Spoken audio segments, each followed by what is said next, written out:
on, everybody? My name is Jimmy Brooks, and this is my 2016 2.0 Turbo Camaro. It now finally has 80,000 miles on it as a 2016. That's like 40,000 a year. I've owned it for 2 years now. So, what I want to do in this video is just talk about any issues I've had with the car. I'm going to be doing a long-term ownership review, and my final thoughts of the car after 80,000 miles of driving it. So I'll be doing that in a different video, the actual secondary review, but I just want to talk about the issues that have accumulated, over the 80,000 miles. So let's just go ahead and start in on those. So last year I did a 40,000 mile video, and at that point my heated steering wheel had gone out, but it was under bumper-to-bumper warranty. So I got a whole new steering wheel. That was nice.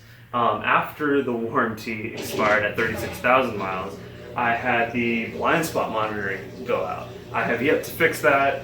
I know if there's any car you need blind spot monitoring for, it's a Camaro, 2010 and up.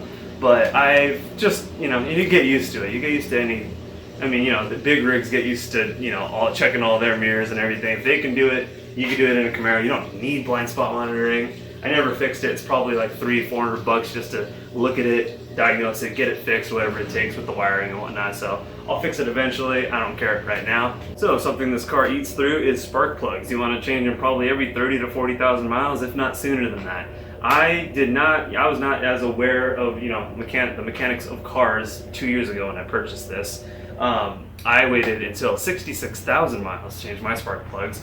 So I waited so long, there was a misfire.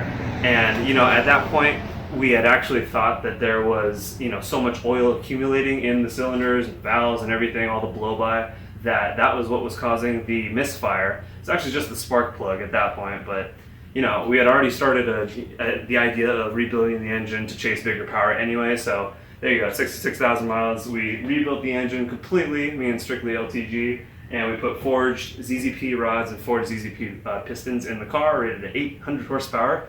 So yeah, this car is probably the highest mileage 6th gen Camaro there is, at least in the US. I haven't been proven otherwise, and to my knowledge, it's the only privately owned Camaro 2.0 engine, the LTG engine, with forged rods and pistons in it as well. So pretty unique little build here. So something a little more recent is the transmission and the engine mounts have noticeable wear on them. We got under it the other day, and there's no cracks or anything. I have no cracked mounts, they're not broken.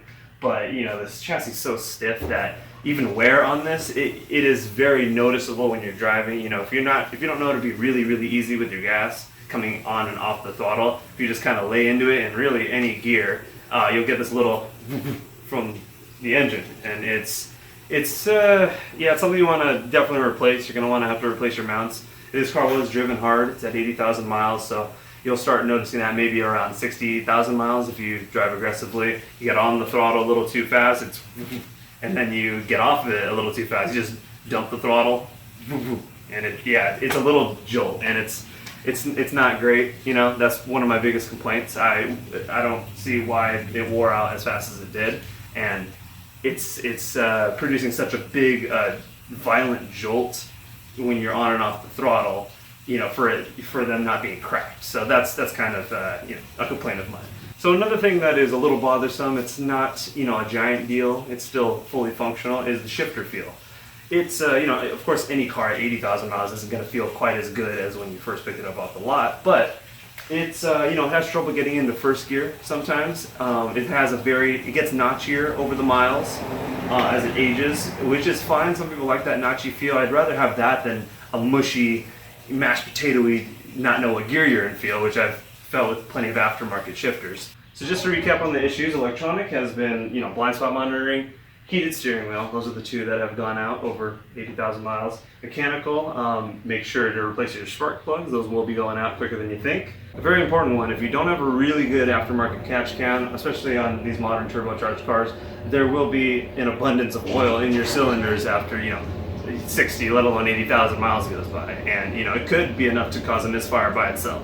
Anywhere between 40,000 and 60,000 miles, you'll probably start to notice some wear and tear on your mounts, and you'll get that uneasy jolt, from getting on and off the throttle a little bit too quickly. I'll touch more on maintenance in my next video and to do the whole long-term review of this car, but just to touch on one real quick in this video, tires is a big one, especially if you have the RS package or the SS with the 20-inch wheels. It is more expensive than you probably think. There's not a lot of cars with 20-inch wheels. You're probably not used to it if you haven't had 20-inch wheels before on a car. That is quite a high cost if you're driving a lot of miles. So with that said, stay tuned for my next video. I will be doing the long-term ownership review on this car and answer the question, is it worth it? Is there better cars in this price range? Should you just get an SS? Is there a better car in that price range? All kinds of stuff like that. So stay tuned for that, and I'll talk to you guys next time. See ya.